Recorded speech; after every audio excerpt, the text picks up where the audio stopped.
والسلام على أشرف الأنبياء والمرسلين الحمد لله رب العالمين آمين والسلام. اللهم صل على محمد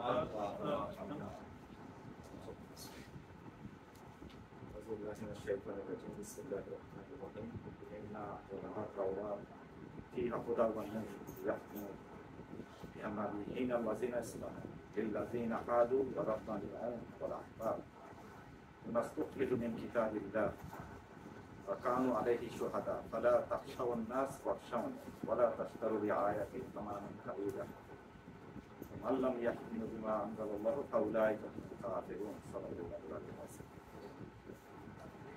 আজকে আমাদের আলোচনার বিষয় হচ্ছে আর কি ইস্তিহাদ নিয়ে আর কি।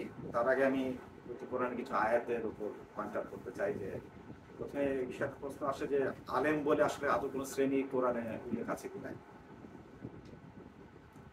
মানে আলেম বলে একটা গোষ্ঠী থাকতে হবে কিনা। মানে আজকে জামাত ইসলামী অন্য সংগঠন তাদের একটা আইডিয়া, সেটা হচ্ছে মানে একেবারে একাডেমিক ভাবে একটা আলেম বলে কোনো শ্রেণীর অস্তিত্ব নাই। এটা এখন মানে সুন্নিদের মধ্যে ব্যাপকভাবে আর কি প্রচলিত হয়ে গেছে যে তারা আলাদাভাবে আলেম শ্রেণী বলতে যে কয়েক বছর কোরআন ভালোমতো স্টাডি করলে ডক্টর জাকির নায়ক হচ্ছে একজন আলেম, কিংবা মানে এখন অনেকে বাংলাদেশে আছে যারা 2-3 বছর পড়াশোনা করে একটা মানে সেটা বিরাট বড় আলেম।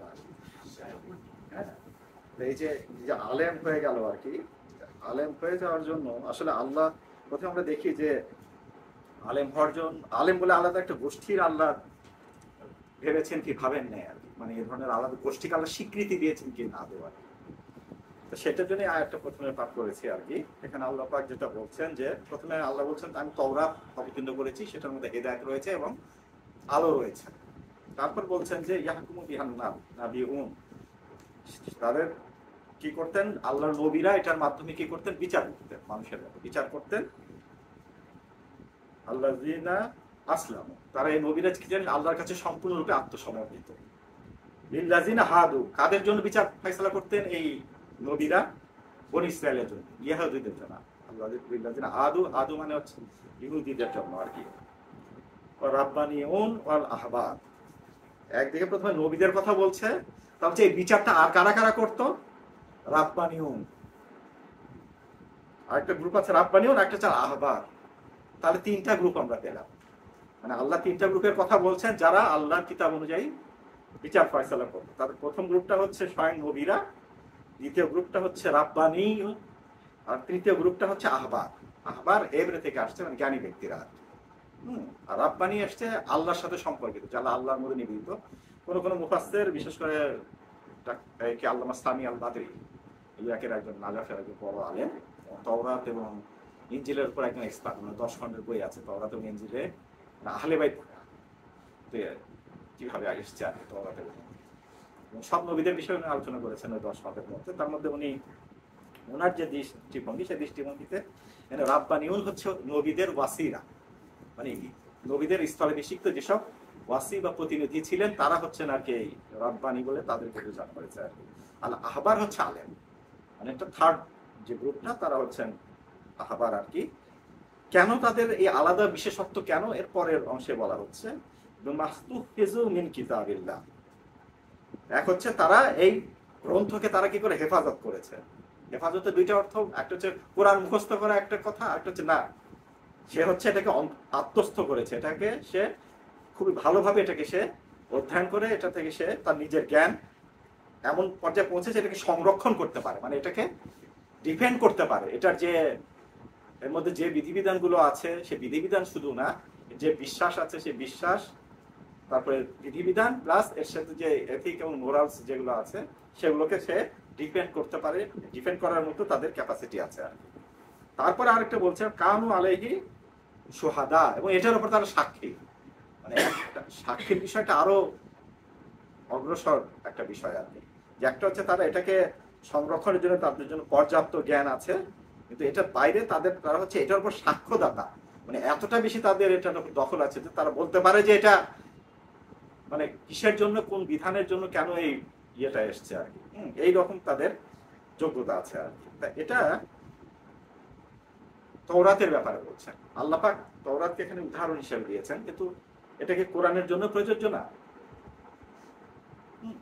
যে বনি ইসরাইলের জাতির ব্যাপারে যদি আমরা বলি, বনি ইসরাইলের পবিত্র কোরআনের 114টা সূরা আছে আর কি, তার মধ্যে 38টা সূরা হচ্ছে বনি ইসরাইলের সঙ্গে সংশ্লিষ্ট আয়াত প্রচুর রয়েছে আর কি। 38টা সূরা মানে 1/3, মানে 38কে ঠিক 3 দিয়ে গুণ করলে হয় 114 আর কি।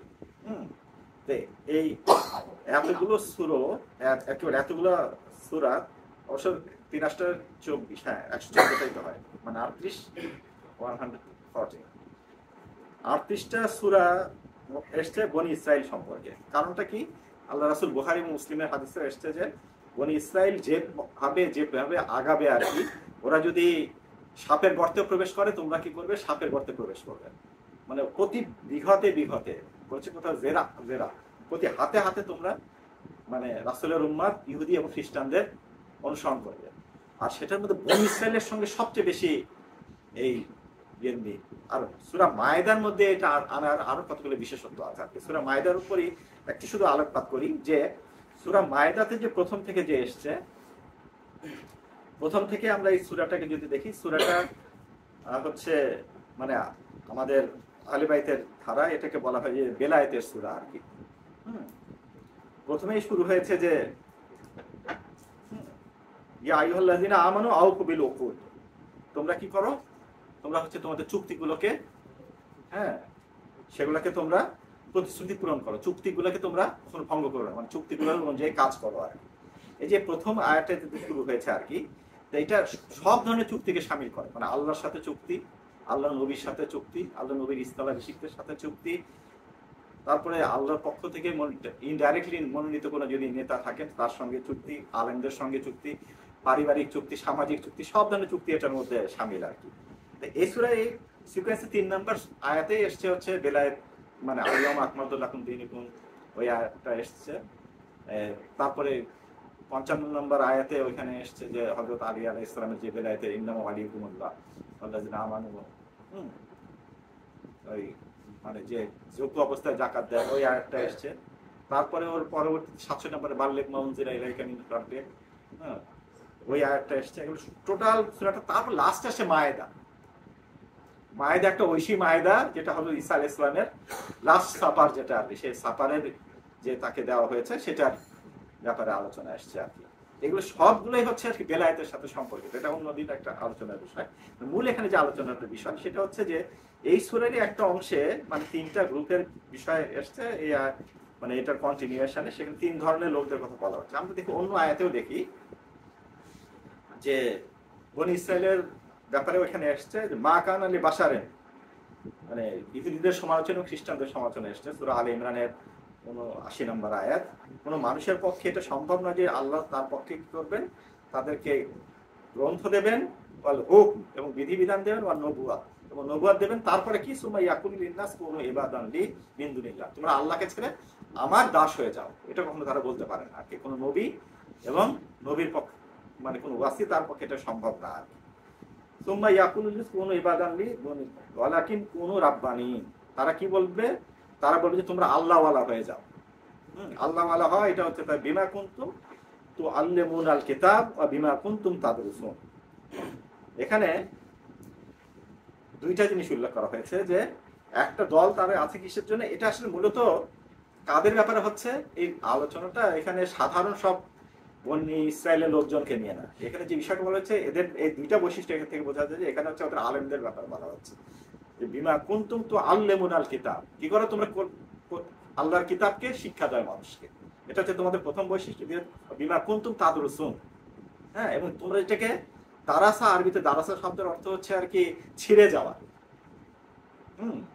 মুনদারেস ইনদারাসা, দারাস্তু ইনদারাসা, মানে আমি ছিঁড়লাম তো এটা ছিঁড়ে গেল আর কি। যে দারাসা, এই যে দাস শব্দটা হচ্ছে এত বেশি এটাকে নাড়াচাড়া করা যে সেটা আর কি আগের অবস্থা থেকে পুরনো হয়ে যায়, জরাজীর্ণ হয়ে যায় আর কি। তার মানে এতটাই অধ্যয়ন করেছে যে এটা পুরাতন হয়ে গেছে আর কি, জরাজীর্ণ হয়ে গেছে আর কি। এটা এখন আরেকটা গ্রুপের এই ব্যাপারে আমরা এখানে আলেমদেরকে আলাদাভাবে একটা গ্রুপ হিসাবে উল্লেখ করা হচ্ছে আর কি। নবীদের বাইরে এইভাবে যে আলাদাভাবে একটা আলেমদেরকে যে সূরা আনকাবিতেও এরকম এসছে, তারপরে সূরা ফাতিরেও এসছে। সূরা ফাতিরেও বিভিন্ন ধরনের জ্ঞানের বিষয় এসছে। আসার পরে যে বলা হচ্ছে যে আল্লাহকে শুধুমাত্র কারা ভয় করে? ইয়াকশাউনাল উলামা, আলেমরাই কেবলমাত্র আল্লাহকে ভয় করে। কিংবা সূরা আনকাবুতে একটা আয়াত এসেছে, সূরা আনকাবুতের একটা আয়াতে বলা হয়েছে যে শুধু আলেমরা ছাড়া অন্য কেউ এটা বোঝে না। তো এই যে বিভিন্ন আয়াতে যে আলেমদেরকে আলাদাভাবে একটা গোষ্ঠী হিসেবে বলা হচ্ছে আর কি, তো এটা মানে আমরা যদি আহলে হাদিসের ধারায় বিষয়গুলোকে চিন্তা করি, আহলে হাদিস যার যে কোনো একটা হাদিস পেলো, হাদিস পেয়ে বললো যে হাদিসের ভিত্তিতে এই মানে আমি এর ফতোয়া দিয়ে দিলাম আর কি। আমি এর আগেও একদিন বোধহয় আলোচনা বলেছিলাম যে জুমুয়ার নামাজ পড়া যাবে কি পড়া যাবে না, এই ব্যাপারে 4 ধরনের ফতোয়া আছে আর কি। মানে হাদিস আছে, ফতোয়া তো দূরের কথা আর কি, হাদিস আছে 6 ধরনের। প্রথমটা হচ্ছে যে অবশ্যই জুমার নামাজ পড়তে হবে, ফরজ। আরেকটা হাদিসে এদিন জুমার নামাজ মানে ইমাম মাহদী আলাইহিস অনুপস্থিত জুমার নামাজ পড়া হারাম। অনেকগুলো হাদিস আছে আর কি। এই জন্য সেরা দীর্ঘদিন নামাজ পড়তো না আর কি, জুমার নামাজ পড়তো না। হ্যাঁ, তারপরে হাদিস আছে হচ্ছে যে জুমার নামাজ পড়া, জোহরের নামাজ যে কোনো একটা পড়লেই চলে আর কি। আরেক ধরনের হাদিস আছে যেগুলো দুটো একসঙ্গে পড়তে অবশ্যই, একটা পড়লে হবে না। এখন এই 4 ধরনের হাদিস আমাকে একজন বলতো যে আমি একটা হাদিস পেলাম, সাথে সাথে বললাম যে হাদিসটা পেয়েছি কি হারাম, তোর আমি জুম্মার নামাজ কখনোই যাবো না, জুম্মার নামাজ যাবো না। হ্যাঁ, হারামটা হ্যাঁ, কিন্তু এখন তো আমরা পৃথিবীতে কোনো আলেমকে খুঁজে পাই না যে বলবে জুম্মার নামাজ হারাম। তাহলে সব আলেমরা কি তাহলে এখন জুম্মার নামাজ হারাম হাদিস গুলাকে তাহলে কিসের জন্য তার প্রত্যাখ্যান করেছে? এই হাদিস মানে এটা ইমামদের থেকে হাদিস এসছে আর কি। আমি এর মানে অনেকগুলো হাদিস এখানে নিয়ে এসেছি যেগুলো আর কি উসুলে কাফিকে মানে শিয়া কোন আলেমের দাবিতে উসুলে কাফি হচ্ছে ইমাম মাহদী আলাইহিস সালাম কি করেছেন, বলেছেন যে কাফি হচ্ছে আমাদের শিয়াদের জন্য যথেষ্ট আর কি। কাফি গ্রন্থটা আমাদের শিয়াদের জন্য যথেষ্ট, এই যে কথাটা সে বলে মানে প্রচলিত আছে শিয়াদের মধ্যে আর কি, ইমাম মাহদী আলাইহিস সালামের উদ্ধৃতি দিয়ে বলা হয় আর কি। তো যদি আমরা উসুলে কাফির বিষয়ে আসি আর কি, উসুলে কাফির বিষয়ে অনেকগুলো হাদিস আছে যে হাদিসগুলো আর কি মানে ইমামদের আর কোনো সম্মানই থাকে না আর কি। যেমন ইমাম হাসান আলাইহিস সালাম সম্পর্কে আছে, ইমাম হাসান আলাইহিস সালাম যে খালি বিয়ে করতেন আর তালাক দিতেন আর কি, এটা কয়েক জায়গায় এসছে উসুলে কাফিতে। ইমাম হাসান আলাইহিস সালাম কি করতেন, তারপর হযরত আলী একদিন এতটা ক্ষিপ্ত হয়েছেন যে মিম্বারে গেছেন আর মিম্বারের উপর উঠে চিৎকার করে লোকজনকে ঘোষণা করে বলছেন যে হাসানকে আর তোমরা কেউ মেয়ে দিবা না আর কি। হ্যাঁ, ইন্নাহু মিতলাক। হ্যাঁ, এমনকি এই বাংলাদেশের এই যে বিশ্ব সাহিত্য কেন্দ্রের প্রধান নাম জানি কি আব্দুল আবু সাইদ, উনি আর কি একটা ক্লাসে আর কি রাসূল এবং ইমাম হাসান এই দুইজন হচ্ছে আর কি প্লে বয় টাইপের আর কি দুইজন ব্যক্তি ছিল আর কি। মানে রাসূল আর ইমাম হাসানের মধ্যে এই ধরনের স্বভাব ছিল, কিন্তু ইমাম হুসাইন কিংবা হযরত আলী এবং অন্যদের মধ্যে এরকম টেন্ডেন্সি ছিল না, এবং অন্য সাহাবাদের মধ্যে ছিল, কিন্তু এরা দুইজন এই ধরনের। এই যে এই হাদিসটা এত বেশি মাত্রায় এসছে আসার ফলে তাদের মধ্যে এই ধরনের ইয়ে হয়েছে যে মানে মিতলাক শব্দটি ইমাম হাসানের ব্যাপারে এটা যে উসুলে কাফিতে কয়েক জায়গায় এসছে আর কি। তারপরে যেমন সূরা আরাফের একটা আয়াত আছে, সেটা হচ্ছে যে মুসা আলাইহিস সালাম 70 জন লোককে আল্লাহকে দেখাতে নিয়ে গিয়েছেন আর কি, ইয়ে পর্বতে আর তুর পর্বতে যাওয়ার পর সেখানে হযরত মুসা আলাইহিস সালাম যখন সেখানে আল্লাহকে বললেন যে মানে এরা তো আপনাকে দেখার জন্য এসছে আর কি, আপনি এদেরকে দেখা দেন আর কি। হ্যাঁ, তখন মানে ইয়ে থেকে যে মানে আল্লাহর পক্ষ থেকে যে তাজাল্লি হয়েছে, তাজাল্লিতে ওরা মানে 70 জনই মারা গেছে, হযরত মুসা আলাইহিস সালাম বেঁচে আছে। হযরত মুসা আলাইহিস সালাম বেঁচে আছেন। এখন বনি ইসরাইল তো খুবই জটিল প্রকৃতির তারা আর কি, এখন ওরা বলবে যে 70 জন মারা গেছে আর কি, আর উনি যদি ফিরে চলে যান আর কি, ফিরে চলে যায় তা বলবে যে তুমি নিজে 70 জনকে মেরে ফেলেছ। এই যে 70 জনকে মেরে ফেলেছ, একজন লোকের পক্ষে 70 জনকে হত্যা করা তো খুব কঠিন কাজ। তারপরে ওরা বলবে যে তুমি তাদেরকে মেরে ফেলেছ। মুসা আলাইহিস সালাম তো নিজে একটা মানে আমি এই কি বলেন আজহারি আর কি, তার একটা বক্তব্য শুনছেন, মুসা আলাইহিস সালাম কিছু উপস্থাপন করছিল। মুসা আলাইহিস সালাম প্রচন্ড রাগী, মানে এমনকি সে বলছিল টুপির মধ্যে দিয়ে তার নাকি কিরকম ইয়ে বেরোতো। মানে আমি এদের জ্ঞানের ইয়ে দেখে আর কি আমি খুবই মানে মুসা আলাইহিস সালাম এমন একজন ব্যক্তি আর কি, আল্লাহ নিজের কোরআন পবিত্র গ্রন্থে বলছেন ইস্তানাতুকা লিনাফসি, আমি তোমাকে আমার নিজের জন্য তৈরি করেছি আর কি। লিতাসনাউ বিআয়ুনিনা, যে তুমি যাতে আমার চোখের সামনে প্রতিপালিত হয়। মানে আল্লাহ নিজে ফেরাউনের ঘরে হযরত মুসা আলাইহিস সালাম প্রতিপালন করেছেন, তার বলছে আমি তোমাকে নিজের জন্য তৈরি করেছি। মানে নবীরা ফেরাউনের ঘরে যদি প্রতিপালিত হয় সেখানে আল্লাহ তাদেরকে প্রতিপালন করে। মানে এখানে কোনো ব্যক্তির তার বাবা মারও কোনো ভূমিকা নাই, অন্য কারো কোনো ভূমিকা নেই, স্বয়ং আল্লাহ হচ্ছে তার ইয়ের দায়িত্ব থাকে। হ্যাঁ, সেখানে হয়তো মুসা আলাইহিস সালাম বুঝতে হবে। মুসা আলাইহিস সালাম যখন এই 70 জনকে নিয়ে গেছেন পাহাড়ে, নিয়ে যাবে 70 জন মারা গেছে, এখন উনি বলছে, আল্লাহকে বলছে যে 70 জন মারা গেল, আর মারা গেলে এখন যদি এইভাবে ফিরে যায় ওরা বলবে যে তুমি নিজেই ওদেরকে মেরে ফেলেছো। তখন মুসা আলাইহিস সালাম আল্লাহর কাছে বললেন, তখন আল্লাহ আবার এটা আবার 70 জনকে জীবিত করে দিলেন, এই সূরা আরাফে আছে আর। হ্যাঁ, তো এটা হচ্ছে রাজাতের আরেকটা উদাহরণ। আমরা যে শিয়ারা বলি ইমাম আবার ফিরে আসবে, এটা স্বয়ং এটা 70 জন মারা গেল, মারা যাওয়ার পর আবার ওই 70 জন জীবিত হয়ে উঠলো, জীবিত হয়ে এখন হাদিসে আসছে কি, হাদিসে এসছে যে মানে আমরা যদি আহলে বাইতের সূত্রে যে হাদিসগুলো আছে সবগুলোতে এই 70 জন এরা সবাই ছিল মানে গুনাহগার, এর আগে তারা পাপী ছিল, মানে ওরা আল্লাহকে যে দেখা যায় না খালি চোখে এটা ওদের এটুকু পর্যন্ত ওরা বুঝতো না আর কি, এতটা জাহেল ছিল। সেই ব্যক্তিরা কি করলো, সেই ব্যক্তিদেরকে আল্লাহ কি করলেন, পরবর্তী মুসা আলাইহিস সালামের পরে তাদেরকে নবী বানিয়ে দিলেন। নবী হওয়ার জন্য তাহলে মাসুম হওয়ার প্রয়োজন নাই, নিঃস্ব হওয়ার প্রয়োজন নাই, তাই কিনা? আমরা যদি হাদিসটাকে গ্রহণ করি তাহলে নবী হওয়ার জন্য কারণ একজন লোক মানে এতটা অজ্ঞতার পর্যায়ে ছিল যে আল্লাহকে খালি চোখে দেখা যায়, এই জন্য আরেনাল্লাহ জাহারাতান, মানে আল্লাহকে আমাদের স্বচক্ষে দেখিয়ে দেওয়া আর কি। এই যে এইভাবে দাবি করার পরও তাদেরকে আর কি আল্লাহ পাক কি করছে, নবী করেছে। তারপর নবী হওয়ার জন্য আগে নিষ্পাপ হওয়ার কোনো প্রয়োজন নেই। এই বিষয়টা কিসের জন্য বললাম যে মানে আমরা যদি উসুলে কাফি এবং অন্যান্য গ্রন্থগুলোতে দেখি, যেমন আরেকটা বিষয় বলি, সেটা হচ্ছে স্বয়ং আমরা কি বলি 12 ইমামে বিশ্বাস করি, তাই না? 12 বিশ্বাস করি, কিন্তু আমাদের এই 4টা কিতাব, প্রসিদ্ধ 4টা গ্রন্থ যেগুলোকে বলা হয় যে মানে যারা বলতে চায় যে এরা হচ্ছে আর কি বুখারী মুসলিম যেরকম একেবারে সহিহ হাদিস, এই 4টা হাদিস গ্রন্থ সহিহ হাদিস আছে। সেখানে এই ধরনের হাদিসও আছে যে মানে আল্লাহ পাক কি করেছেন, সর্বপ্রথম মুসা কাযিম আলাইহিস সালামকে ইমাম করতে চান, তার বড় ছেলে ইসমাইলকে ইমাম বানাতে চেয়েছেন, তারপরে বাধা হয়েছে আর কি, মানে ওইটা প্রত্যাখ্যাত হয়ে পরে হযরত ইমাম মুসা কাযিম আলাইহিস সালাম ইমাম হয়েছেন আর কি। মানে ইমাম সাদেক আলাইহিস সালাম বলছে আমার এই ছেলের ব্যাপারে বাধা হয়েছে আর কি, প্রথমে সে হওয়ার কথা ছিল, পরে সেটা আমার জীবদ্দশায় সে মারা গেছে, তারপরে এখন তাহলে ব্যাপারটা কি দাঁড়ালো? ব্যাপারটা হচ্ছে তাহলে আমরা এদিকে জিয়ারতে আমাদের এতগুলো শেখানো হচ্ছে যে আল্লাহর আরশে ওনারা 14 জন মাসুম এবং 12 জনে তারা আগে থেকে তখন নির্দিষ্ট। এখানে আমরা দেখছি যে না, ওনারা এখানে পৃথিবীতে অন্যান্য 8-10 জনের মতো মানে অন্যান্য মানুষের মতোই থাকেন। পরে দেখা যায় যে একজন যখন যদি নির্বাচন যদি না হয়ে থাকে তখন তো ওকে বাদ দিয়ে আরেকজনকে নির্বাচন করা হয়। তাহলে এ ধরনের অনেকগুলো ইয়ে আছে আর কি। এখন যে বিষয়টা বলি সে বিষয়টা হচ্ছে যে ইজতিহাদ যে পরিভাষাটা আছে, মানে আজকে মানে ইদানিংকালে ফেসবুকে অনেকে আর কি আমি যেটা শুনেছি আর কি, তারা ইজতিহাদ যে আলী আলাইহিস সালাম এবং ইমামদের ভাষায় যে অনেকে ইজতিহাদ শব্দটাকে সমালোচনা করা হয়েছে আর কি, সমালোচনা করা হয়েছে এবং মানে তাদেরকে অত্যন্ত মানে কঠোর ভাষায় তাদেরকে নিন্দা করা হয়েছে যে এরা হচ্ছে আমাদের ধর্মের শত্রু, এরা হচ্ছে আমাদের দ্বীনের শত্রু।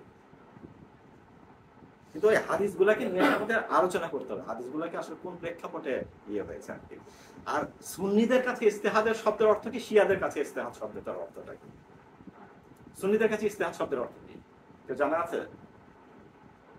সুন্নিদের কাছে 4টা বিষয় না, কোরআন, সুন্নাত, ইজমা, কিয়াস।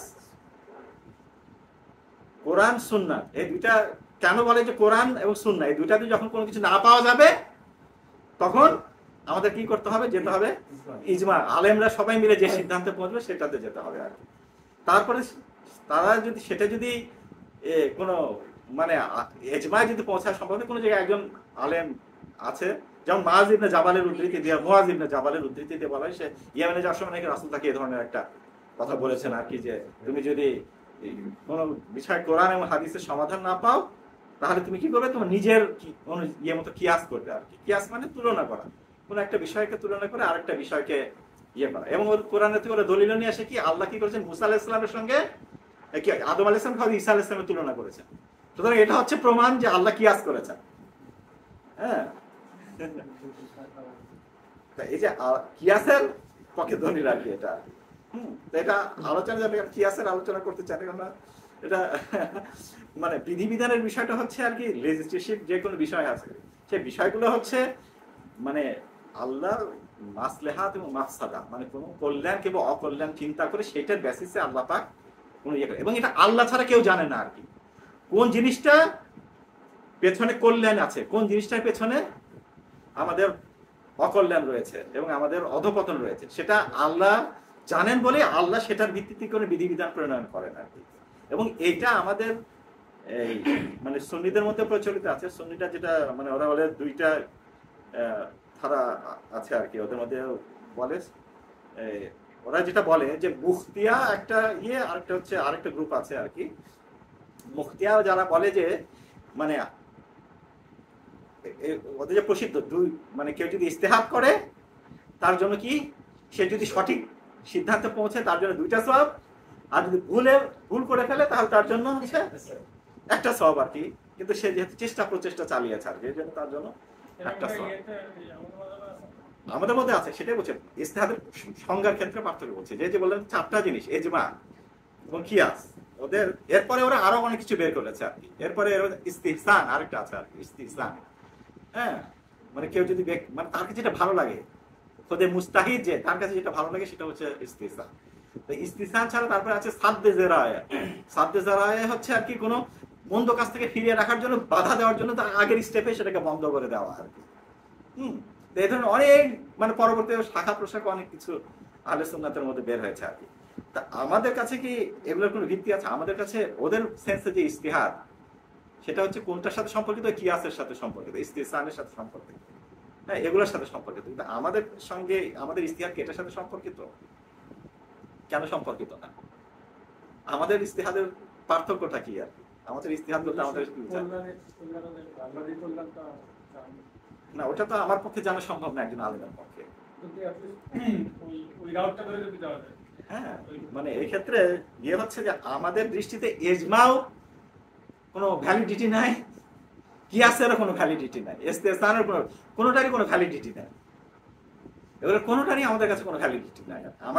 আমাদেরকে যেটা বলে আমাদের মানে আহলে বাইতের পক্ষ থেকে যে কোরআন, সুন্নাত, ইজমা এবং আরেকটা কি বলে আকল, বুদ্ধিবৃত্তি আর কি। কিন্তু কোরআন এবং সুন্নাতই হচ্ছে মেইন।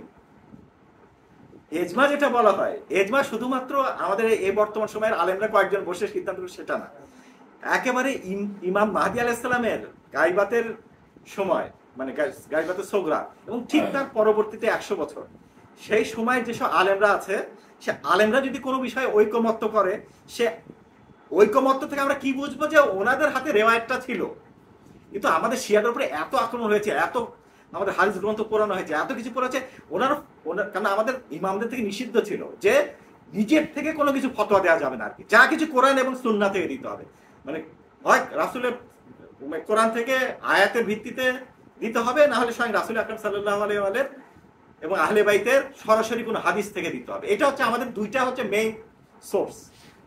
এটার বাইরে যদি এজমা হবে তখনই, এজমা যদি এটা আমাদেরকে বলে যে কাশেফ, মানে এটাকে উদ্ঘাটন করতে হবে যে এজমাটা হচ্ছে কোন হাদিস থেকে, তারা সবার কাছেও একটা হাদিস ছিল যে হাদিসের ভিত্তিতে তারা এই ফতোয়াটা দিয়েছেন।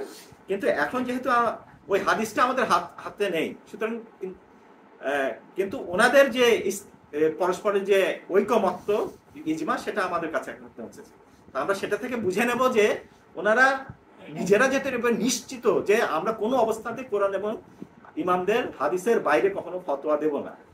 সেজন্য ওই কারণে এটা প্রমাণ। তাছাড়া এমনি মানে এখন সারা পৃথিবীর সব আলেম মিলে বসে, সেই আলেমরা মিলে এক সিদ্ধান্ত দেয় যে কোনো বিষয়, যে এটা হচ্ছে এখন আমি নতুন একটা বিধান দিলাম আর কি এই বিষয়, সেটা কখনো গ্রহণযোগ্য নয় যদি সেটা কোরআন এবং সুন্নাহর কোনো সেটার না থাকে।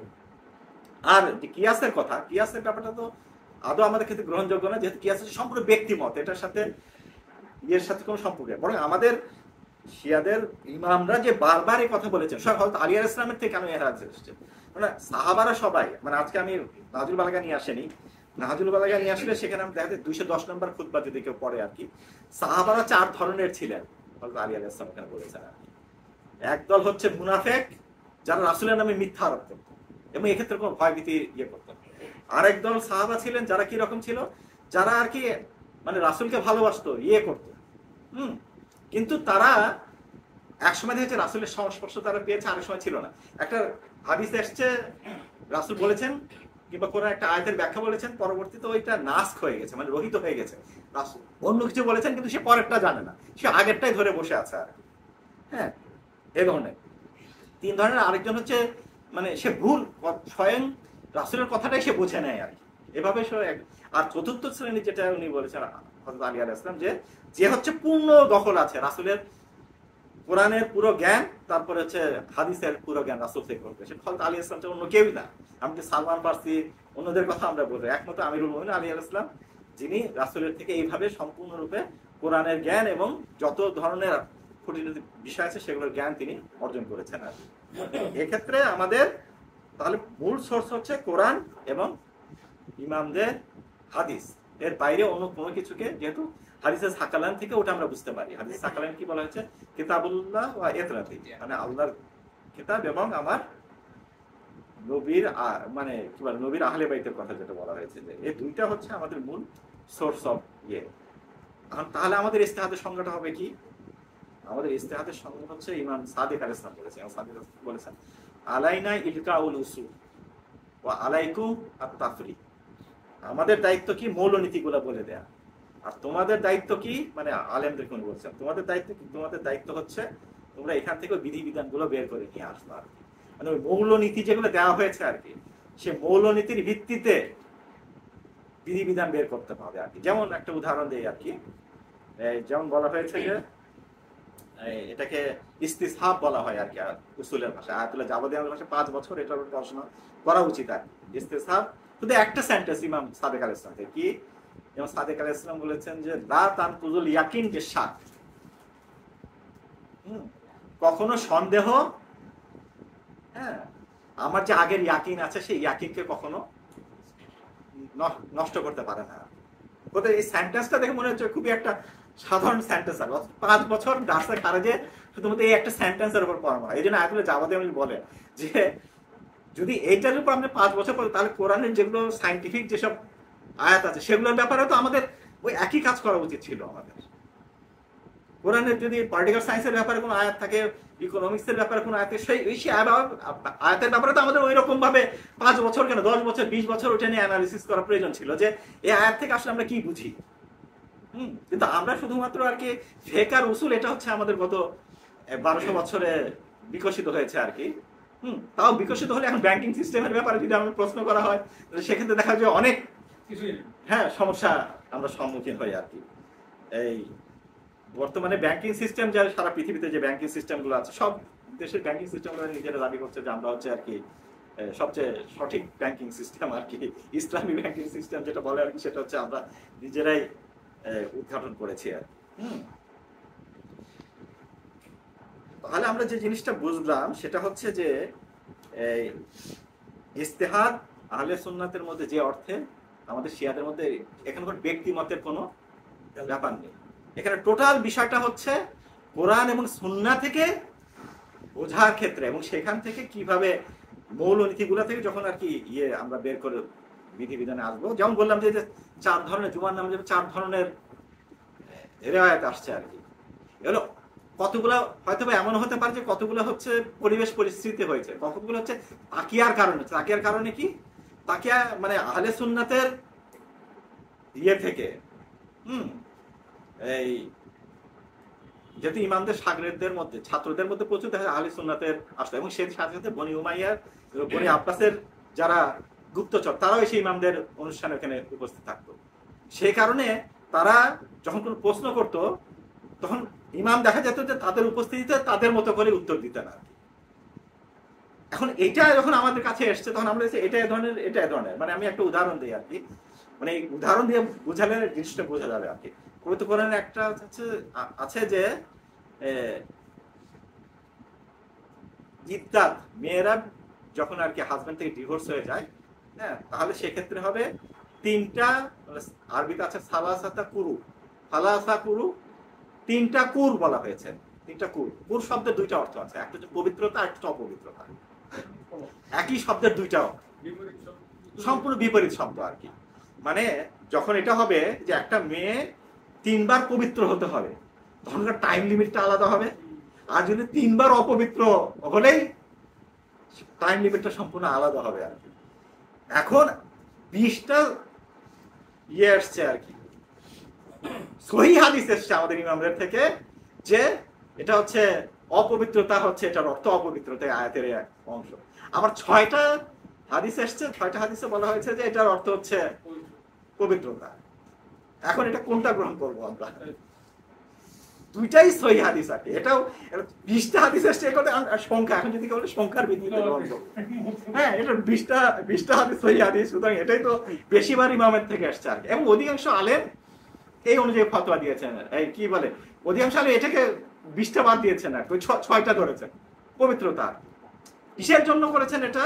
ওই 6টাকে গ্রহণ করেছেন, কেন 20টাকে প্রত্যাখ্যান করেছেন না। তারা চিন্তা করে দেখেছেন যে আহলে সুন্নাতের সাথে কোনটা মেলে, কারণ ইমাম তাকিয়ার কারণে ওটা বলেছেন, আর যেখানে নিজের কোনো তাকিয়া ছিল না, যেখানে নিজের মতই সেখানে দিয়েছেন আর কি। এখন ইমাম যখন আর কি মানে 20 বার যখন 20 বার বলে থাকুন, মানে সবাই সত্যবাদী, সব মানে কি বলে রাবি আর কি, যার বর্ণনাকারী সত্যবাদী, সবাই সত্যবাদী, সব সকল পর্যায়ে সবাই সত্যবাদী রাবি, এবং একের পরে বংশ পরম্পরায়, হ্যাঁ, এই ক্রমান্বয়ে সেটা সবগুলোই আসছে আর কি, সত্যবাদীদের দ্বারা আমাদের হাতে এসে পৌঁছেছে আর কি। কিন্তু বলছেন না, ওটা যেহেতু ওদের সাথে মিলছে। আবার ইদানিং কালে একজন এসে বলছেন না, এটা ভুল হয়েছে, বরং ওই 20টাই ঠিক। কিসের জন্য? বলছে যে যারা ওই 20টাকে প্রত্যাখ্যান করেছে তারা ধরেছে আবু হানিফার ফতোয়াকে, আর আবু হানিফা হচ্ছে আর কি ইস্তেহাদি এবং কিয়াস ও হাদিসের ভিত্তিতে কখনো ফতোয়া দেয় না। সুতরাং আবু হানিফারটাকে আমরা মানে ওটা, আবু হানিফা ছিল হচ্ছে কুফায়। আমাদের দেখতে হবে ইমাম যদি ফতোয়া দিয়ে থাকেন সেখানে হচ্ছে ইমাম মদিনায় ছিলেন। মদিনায় শাফেঈ, তখন শাফির তো জন্মই হয় না আর কি, মানে মালেক ছিল। মালেক ছিল হচ্ছে মদিনায়, কিন্তু আবু হানিফা ছিল কুফায়। শুধু আবু হানিফারটার বিপরীতে আমার ফতোয়া দিলে হবে না, আমার ফতোয়া দিতে হবে কার বিপরীতে? মালিকের বিপরীতে আমাকে ফতোয়া দিতে হবে আর কি। এই যে একটা সাধারণ বিষয়, কিন্তু দুইটা টাইম লিমিটের ক্ষেত্রে তুমি তাহলে দেখো যে কতটা ভয়াবহ অবস্থার সৃষ্টি হচ্ছে আর কি। মানে একটা মেয়ের 3 বার পবিত্র হওয়া, 3 বার পবিত্র হওয়া, এটা টাইম লিমিটটা বেশি। বলছে না, 3 বার অপবিত্র হওয়া, সেটা টাইম লিমিটটা কম। আর যদি কেউ এটা করে তাহলে সেই সাথে তার সাথে বিয়ে করে ফেললো, তাহলে তারটা অবৈধ হয়ে যাবে কি হবে না? জটিল না বিষয়গুলো। এই যে মানে আমরা যেটা মনে করি যে এই যে আলেমের প্রয়োজন নাই আর কি, যারা বলে আর কি, যারা এই যে আকবরী থটের যারা চিন্তা, তারা যে মনে করছে যে আমরা আর কি এই যে কোনো একটা হাদিস পেয়ে গেলাম, হাদিস পেতে ওই অনুযায়ী আমল করবো। আমরা মানে বিপরীত মুখী যদি কথা বলে থাকে নাকি, যেটা বলে সেটা যদি, তাহলে আমরা আকায়েদের ক্ষেত্রে আমি যেটা বললাম, আকায়েদের ক্ষেত্রে আমাদেরকে ওদের ধরে নিতে হবে, তাহলে মাসুম ছাড়াও ইমাম নবী হতে সম্ভব। যদি সূরা আরাফের ওই ঘটনাটা আর কি, যেখানে ওই 70 জন পরে কি বলে তার নবী হয়ে গেছে আর কি, যারা আগে গুনাহগার ছিল, যারা সাধারণ মানুষ ছিল, কিন্তু আল্লাহ কি করলেন, ওদের জীবিত করার পর সবাইকে নবী বানিয়ে দিলেন। অবশ্য বনি ইসরাইল নবীদের ব্যাপারে কেউ বলতে পারে বনি ইসরাইলের নবীদের জন্য হয়তো এর শর্ত ছিল না, কিন্তু সেটা আমাদের ইমামদের জন্য শর্ত আছে। কিন্তু এটার জন্য তো আমাকে দেখতে, আমরা তো দাবি করছি যে সব নবীরাই নিষ্পাপ, নবীদের নিষ্পাপের বিষয়ে যখন আমরা দাবি করছি, এখন যে বিষয়টা আসি যে শুধু যদি আমরা অন্য বিষয়গুলো বাদ দিই আর কি, শুধু ফিকার বিষয়টা যদি আমরা ধরি আর কি, মানে আজকে যত বিধিবিধান আছে আর কি, আমরা উত্তরাধিকার আইন থেকে বলি, তারপরে রক্তবন, মালিকানা, লেনদেন, তারপরে হচ্ছে কোন কি কি কারণে ব্যবসা বাতিল হতে পারে, কোন কোন মানে পণ্যের কি কি ত্রুটি থাকলে, তারপরে খোদে কি কি শর্ত থাকলে একটা সঠিক ব্যবসা হবে, হ্যাঁ, ক্রয় বিক্রয়ের ক্ষেত্রে আর কি। তারপর যত ধরনের বিবাদ মীমাংসা আছে, হত্যা থেকে, হত্যাও তো কয়েক ধরনের হত্যা। হত্যা একটা হচ্ছে ইচ্ছাকৃত হত্যা, অনিচ্ছাকৃত হত্যা, আরেকটা কি আছে, আরেকটা কি ধরনের হত্যা? হ্যাঁ হ্যাঁ, সেলফ ডিফেন্স। সেলফ ডিফেন্সের ক্ষেত্রেও আমি কোন অস্ত্রটা ইউজ করছি, আমি শুধুমাত্র প্রতিপক্ষকে ঘায়েল করার জন্য, আমি নিজেকে সেভ করার জন্য, হ্যাঁ, কিন্তু আমি এমন কোন ইনস্ট্রুমেন্ট ইউজ করলাম যেটা আর কি সে মারা গেল, অথচ ওটা আমি ইউজ না করলেও পারতাম। মানে আমার কাছে পিস্তল আছে আর কি, আমি একটা লাঠি দিয়ে তাকে আঘাত করে নিজেকে হয়ে যেত। এখন আমি যদি এখন ইয়ে দিয়ে হত্যা করি আর কি, হ্যাঁ, আমি আমার কাছে পিস্তল আছে, গুলি করে দিলাম আর কি, এটা তো অ্যাটেম্প টু মার্ডার, এটা তো আমি তাকে হত্যা করার জন্য, কারণ এমন অস্ত্র ব্যবহার করেছে যেটা সে অবশ্যই মারা যাবে আর কি। এটা আর কেউ যদি মানে অনিচ্ছাকৃত ভাবে এক্ষেত্রে মানে সে জাস্ট সেলফ ডিফেন্স করতে সে আঘাত করেছে, এমন সে যে জায়গায় আঘাত করেছে মারা যাওয়ারও কথা না, হঠাৎ করে সে মারা গেছে আর কি। মৃত্যুর বিষয়টা যদি হত্যার বিষয়টা যদি ইয়ে করে, এখন হাজার ধরনের ইয়ে আছে এক্ষেত্রে, এত মানে খুঁটি নাতি বিষয়। এখন আমি হাদিস দেখবো আর একটা বলে দিলাম যে হাদিস দেখে আকবারি চিন্তাধারা আর কি, যে আমি হাদিস দেখবো আর ফতোয়া দিয়ে দিব একে হত্যা করা যাবে কি হত্যা করা যাবে না, এ হচ্ছে কাতেল, সুতরাং হচ্ছে এ হচ্ছে একে হত্যা করে দেয় হাদিস পেয়ে গেলাম আর কি।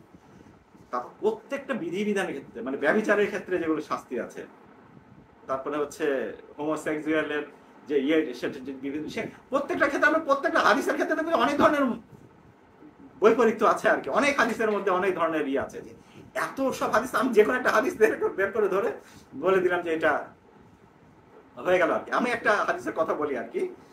ইমাম সাদিক আলাইহিস সালামকে কয়েক ধরনের হাদিস আছে এই বিষয়ে আর কি।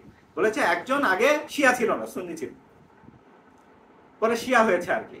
তো ইমামকে জিজ্ঞেস করেছে তার আগের নামাজ রোজা এগুলো পড়তে হবে কিনা। ইমাম বলেছেন যে আগের নামাজ রোজা এগুলো পড়তে হবে না, যদি সে তার মাযহাব অনুযায়ী যদি সে পড়ে থাকে আর কি, তাহলে তার ওগুলো পড়তে হবে না আর কি। আবার ইমাম সাদিক আলাইহিস সালাম থেকে হাদিস আছে কি, ইমাম সাদিক আলাইহিস সালাম হাদিস আছে যে ও যদি নামাজও না পড়ে থাকে, ও নামাজ মানে ওগুলো কোনো কিছু পড়তে হবে না। তা এখন আমি খুব সুবিধা পেয়ে গেলাম, আমি একটা হাদিস দেখলাম যেটা খুঁজে আমার আমি এখন সুন্নি হয়েছে, সুন্নি ছিলাম আগে, এখন শিয়া হয়েছে, শিয়া হওয়ার ও তাহলে এই হাদিসটা সবচেয়ে আমার জন্য উপযুক্ত। আমি এর আগে যত নামাজ পড়ি নাই আর সব নামাজ আমার পড়ারই প্রয়োজন নাই। এই যে ধরুন আমি এখন আমি আয়াতুল্লাহ জাফর সুজানি পুরো মানে আমি দার্সে খারেজান ওনার একটা পুরা কয়েকদিনের লেকচার ছিল এটার উপর আর কি, যে আসলে এখানে যে বিভিন্ন ধরনের যে হাদিস আছে কোনটা ঠিক, আসলে ইমাম কেন এই কথাটা বলেছেন, হঠাৎ করে ইমাম এই ধরনের কথা কেন বলবেন, আগে যেগুলো পড়েছি সেগুলো মানে নামাজ যেগুলো পড়েনি সেগুলো পড়ার দরকার নেই, রোজা সেগুলো রোজা রাখার দরকার নেই, এই ধরনের কথা আসলে ব্যক্তিও অনেক সময় ব্যাপার, কোন ব্যক্তিটা কথাটা জিজ্ঞাসা করছে। হ্যাঁ, আমি যদি এখন হাদিস থেকে যদি না বুঝি আসলে একটা ব্যক্তিটা কি, আমি সার্বিকভাবে বিধানটা নিয়ে নিলাম যে হাদিসের উপর বিশেষজ্ঞ হওয়া। তারপরে যেটা বলছিলাম যে ওই যে 4 ধরনের সাহাবার কথা আলী আলাইহিস সালাম বলেছেন, তার মধ্যে মানে এক ধরনের সাহাবা যে মুনাফিক, যারা ইচ্ছা করে রাসূলের নামে কি করতো, হাদিস রচনা করতো। এটা কি ইমামদের ক্ষেত্রে ছিল না? ইমামদের সময় এই যে গালি যাদেরকে বলা হয়, গালি হচ্ছে উলু শব্দের অর্থ হচ্ছে অতিরঞ্জিত করা, ইমামদেরকে আল্লাহর পর্যায়ে নিয়ে যাওয়া। আমাকে আল্লামা বাকের মাজলিসি উনি বলেছেন যে কেউ যদি আমাদের কোন ইমামকে যদি রাসূলুল্লাহর পর্যায়ে কল্পনা করে আর তাহলে সে হচ্ছে গালি। হ্যাঁ, মানে রাসূলুল্লাহর সমপর্যায়ে নিয়ে যাওয়াটাও হচ্ছে মানে হ্যাঁ, কিন্তু আমাদের আলেম এটা আলেমরা তো সেটা বলেন না, মানে আমাদের আলেমদেরই হচ্ছে যে রাসূলুল্লাহর পর্যায়ে নিয়ে যাওয়াটা এটা মানে সেও হচ্ছে অতিরঞ্জিতকারীদের মধ্যে অন্তর্ভুক্ত হবে এবং সে অপরাধী।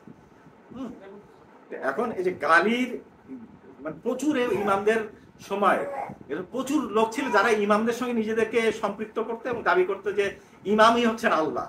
কোরআনে যে নামাজ বলা হয়েছে এটা হচ্ছে ইমাম, কোরআনে যে রোজা বলা হয়েছে এটা হচ্ছে আমি, কিংবা এই ধরনের মানে নিজেদের মতো নিজেদের মানে ইমামের কাছে আসতো, ইমামের কাছ থেকে বের হয়ে যায় লোকজনের মধ্যে আর কি। এগুলো বনি উমাইয়ার পক্ষ, বনি আব্বাসের পক্ষ থেকেও করে কিছু লোক ছিল, হ্যাঁ, তারাও এরকম করতো। আবার অনেক সময় দেখা যেত যে এক ধরনের লোক সামাজিক সুযোগ সুবিধা নেওয়ার জন্য তারা এই কাজগুলো করতো আর কি।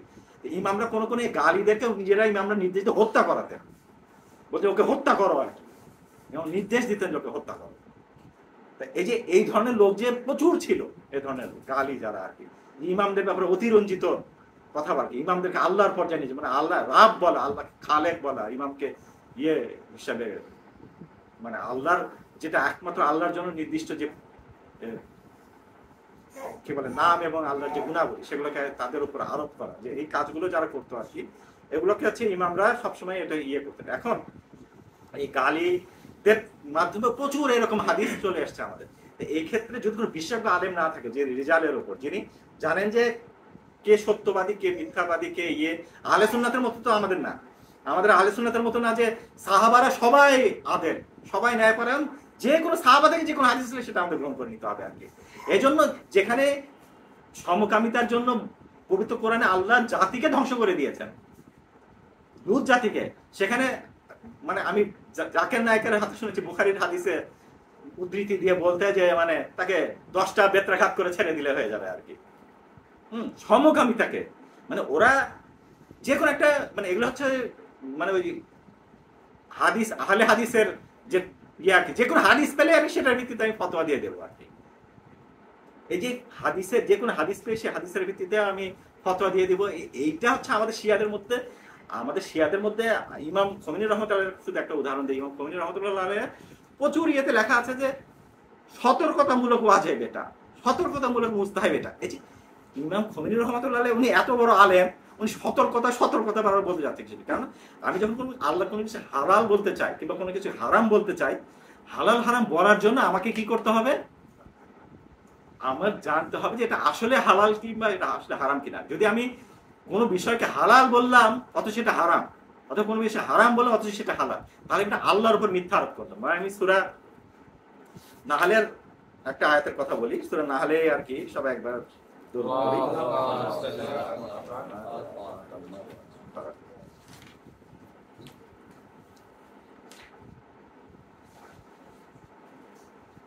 আল্লাহ নিজে কি বলছেন, লা তাকুলু লিমা তাসিফু আলসিনাতুকুম আল কাযিব, তোমরা বলো না যেটা তোমাদের জিহ্বাগুলোকে যেগুলোকে কি করে বর্ণনা করে, কি করে সেটা মিথ্যা বর্ণনা করে। কি বলে, হাযা হালালুন ওয়া হাযা হারামুন, এটা হচ্ছে হালাল এটা হারাম, লিতাফতারু আলাল্লাহিল কাযিব, আল্লাহর উপর মিথ্যা আরোপ করা। এটা মানে আহলে সুন্নাতের এখন যেটা হয়ে গেছে, আহলে সুন্নাতের মানে যা ইচ্ছা তাই বলে, মানে এখান থেকে আল্লাহ রাসূল বলুক কি না বলুক সেটা, যে কোনো সাহাবা যে কোনো কিছু বললে সেটা কিন্তু হালাল অথবা হারাম হয়ে যায় আর কি।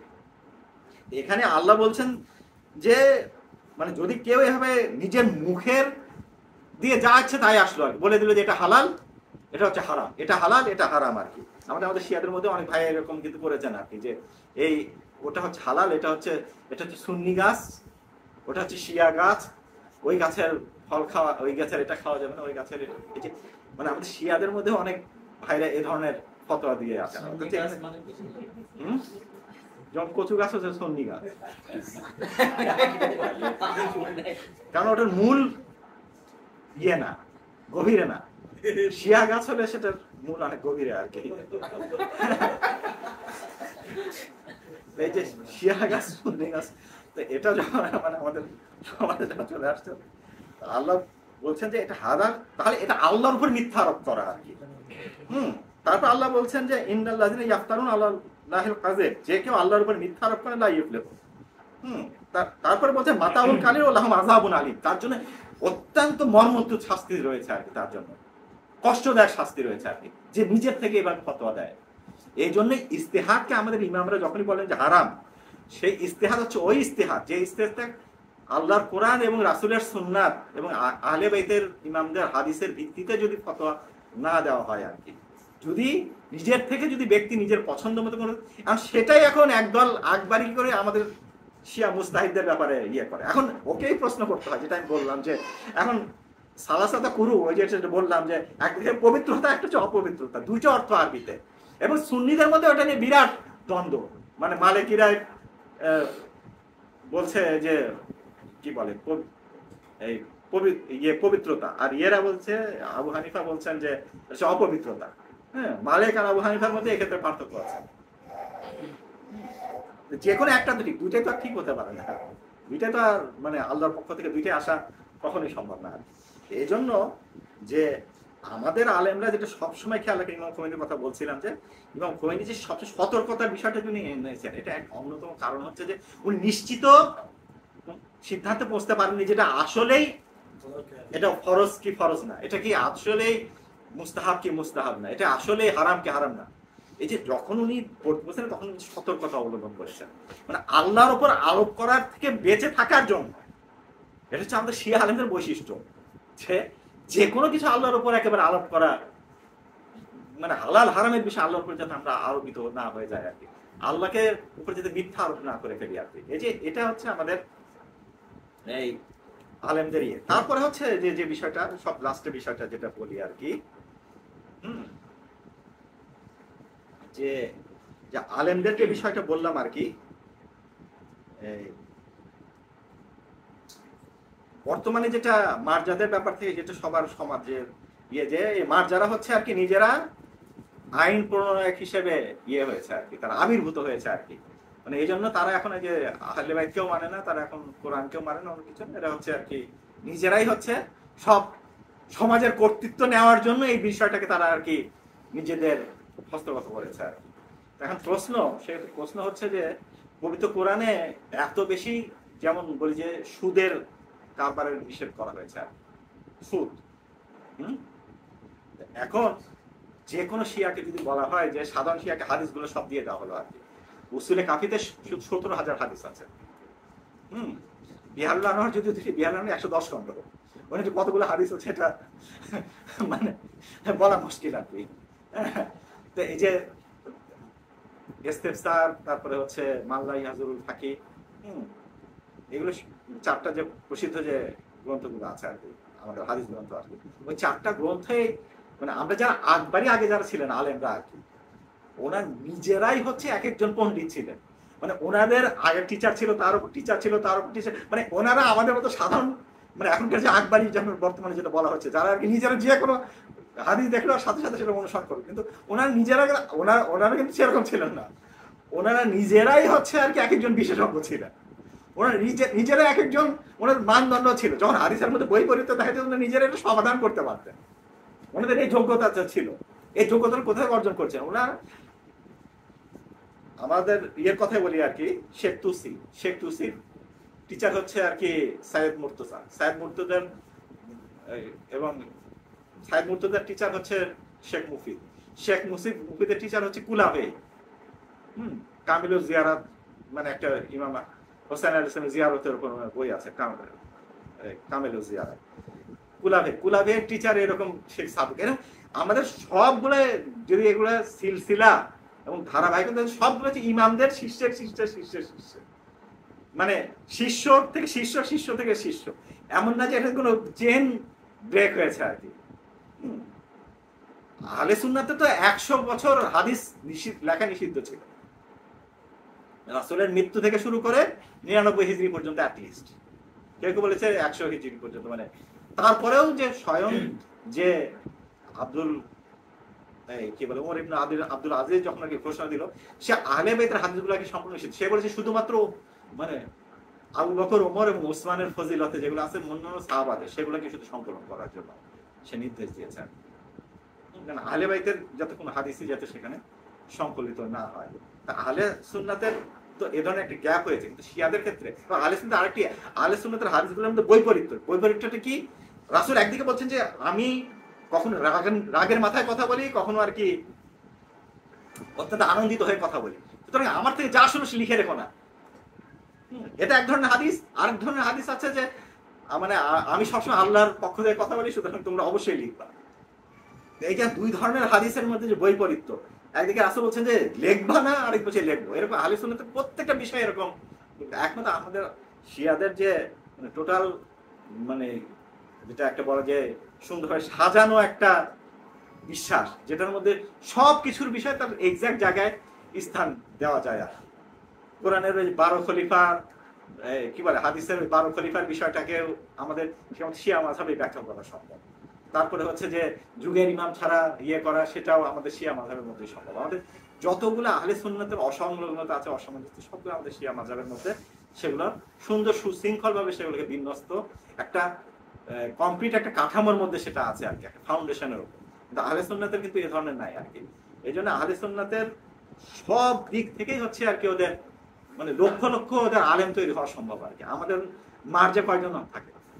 মার্জাকে হাজার হাজার থাকে নাকি? আমাদের আলেম তো কমে এখন ধরতে গেলে এই মানে 30-35 হাজার আলেম আছে আর কি। অন্যান্য শহর সবগুলো মিলে ইরানে 70-80 হাজার আলেম আছে। বাংলাদেশে তো মনে হয় কয়েক লক্ষ কিংবা 10-12 লক্ষ আলেম আছে। ইরানে অত আলেম না।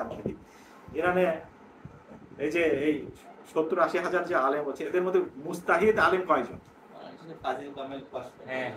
এখন মুফতি হওয়াটা যত সহজ, একজন মুফতি হওয়াটা, কিন্তু এখানে আমাদের শিয়া মাযহাব মতে মুস্তাহিদ হওয়া এত সহজ কাজ না। তারপর মুস্তাহিদের ক্ষেত্রে বলে মুস্তাহিদে মুতাজাজ্জি বলে আর কি, মানে কোনো পার্টলি একটা সাবজেক্টের সে শুধুমাত্র আর কি পবিত্রতার উপর তার মানে গভীর পাণ্ডিত্য আছে আর কি। কিন্তু তাকে যদি খমসের বিষয়ে জিজ্ঞেস করা হয় তো সে ওখানে কিছুই বলতে পারবে না, শুধু ওই বিষয়টা নিয়ে সে গবেষণা করেছে আর কি।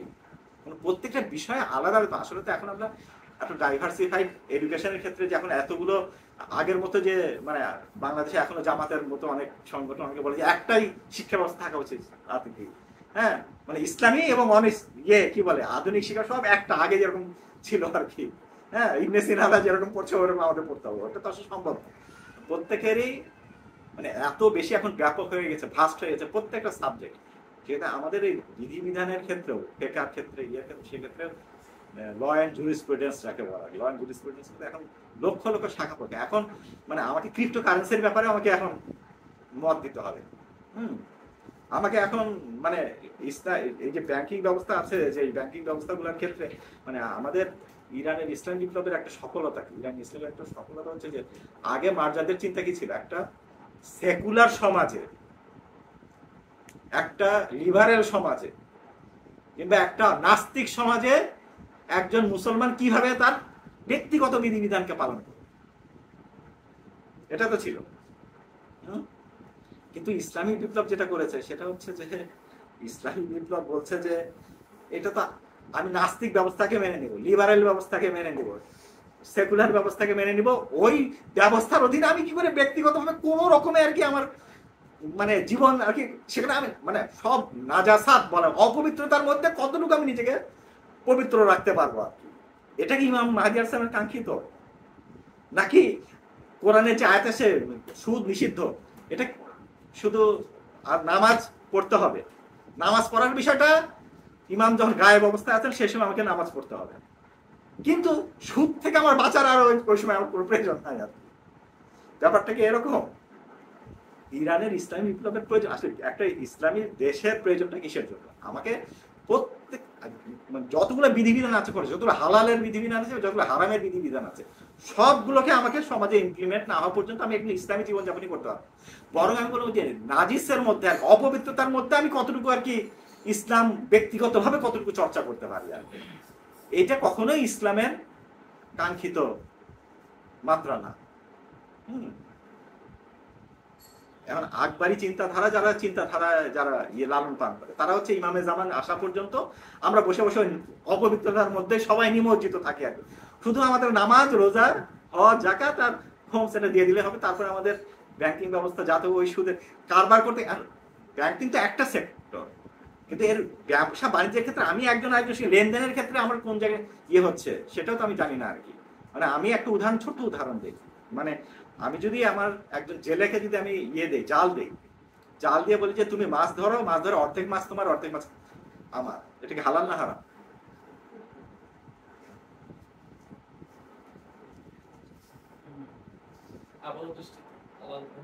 হারাম, পুরো জিনিসটা হারাম।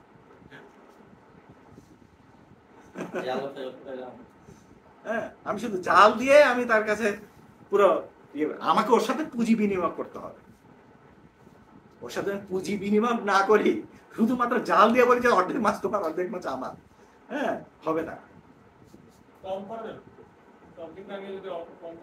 না কোনো অংশই না, একেবারে ওই বিষয়টাই। আমি জাল দিয়ে শুধুমাত্র আমি জাল ধার দিতে পারি, আমি ইনভেস্ট করতে পারি না জাল দিয়ে। জালের সাথে আমাকে মানি ইনভেস্ট করতে হয়। যদি মানি ইনভেস্ট না করি তাহলে আমি ওই মাছের ভাগ পেতে পারি না। আমি না একেবারে যে কথা বলছি না আর কি, হ্যাঁ জাল পেঁয়াজের সাথে তো মানে এখন থেকে তোমারই হয়ে গেল জালটা। ওটা না, আমি প্রথমে চুক্তি করলাম যে এভাবে যে আমি জালটা তোমাকে দিচ্ছি, তুমি যা মাছ পাবে অর্ধেক তুমি বিক্রি করে তোমার হয়ে যাবে, অর্ধেক আমার, এটাই হারাম, আমি তাই করছি আর কি। হ্যাঁ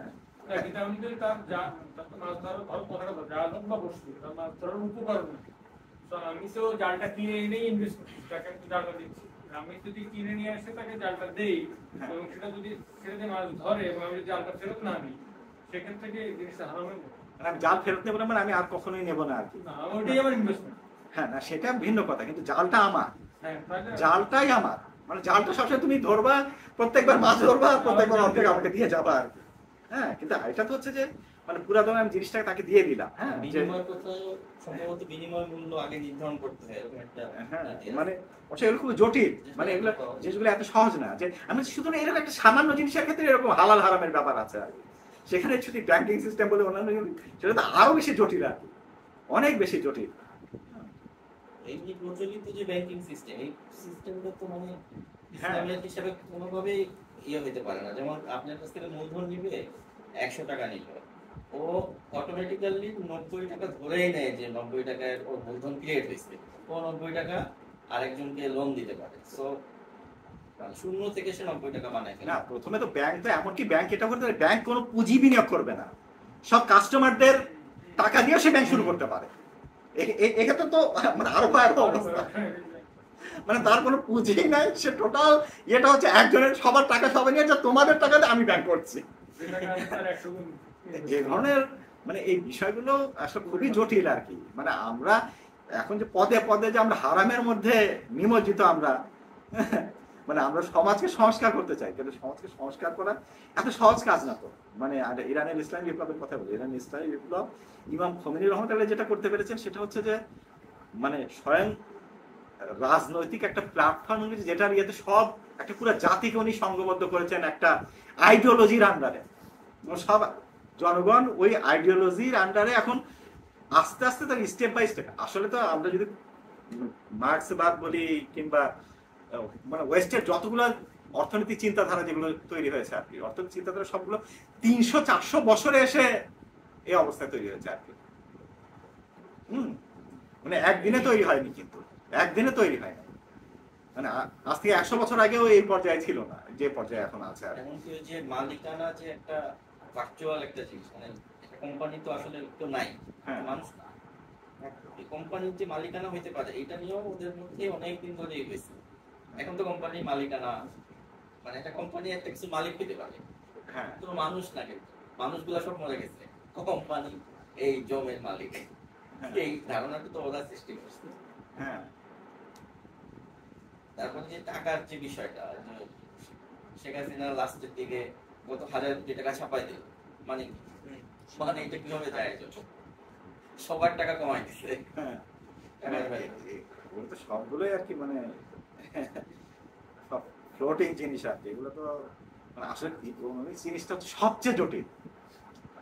মানে পাশ্চাত্যেও এখন পর্যন্ত ওরা মানে এটাকে ইয়ে করতে পারে না। মানে এখন পর্যন্ত ওদের আধুনিক চিন্তা অর্থনীতিবিদ যারা আছে আর কি, ওরাও এখন মানে কি বলে পম্পের ধ্বংস হয়েছে কি করে, ওগুলার তত্ত্ব কয়টা স্টেজে ধ্বংস হয়েছে, অর্থনীতি কি কারণ ছিল, ওগুলো এখনকার বর্তমান সমাজের উপর ওগুলো প্রয়োগ করে আর কি। যে 7টা স্টেজে পম্পে ধ্বংস হয়েছে আর কি, অর্থনৈতিক কি কি স্টেজ ছিল সেখানে, এখন ওরা বলছে যে এখন ওই স্টেজ গুলো এখন আমাদের একই অবস্থায় আমরা পৌঁছেছি আর কি। এই যে এগুলো থেকে বোঝা যায় যে মানে ওরাও দারিদ্র সৃষ্টির ক্ষেত্রে ওরা একেবারে মানে সবাই এখন মানে চূড়ান্ত পর্যায়ে পৌঁছে গেছে আর কি পাশ্চাত্য দারিদ্রের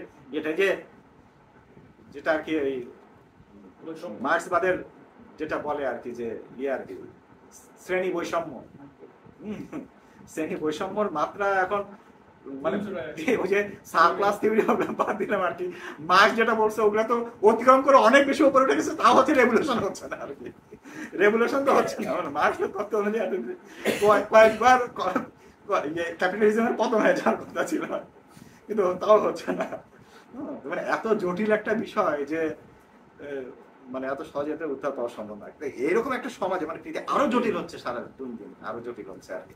মানে ইসলামী চিন্তাবিদ যারা, তারা যদি ওই ক্ষেত্রে মানে শুধুমাত্র ব্যক্তিগত ওই ওযু গোসল আর ওগুলা নিয়ে যদি ইয়ে থাকে, তাহলে কিন্তু ওই শেষ পর্যন্ত মানে ওদের মধ্যে একেবারে পুরো নিমজ্জিত হয়, হারামের মধ্যে নিমজ্জিত থাকে, শুধুমাত্র আর কি অপবিত্র পানি দিয়ে গোসল করে, অপবিত্র পানিতে ওযু করে যে নামাজ পড়বে অপবিত্র জায়গা,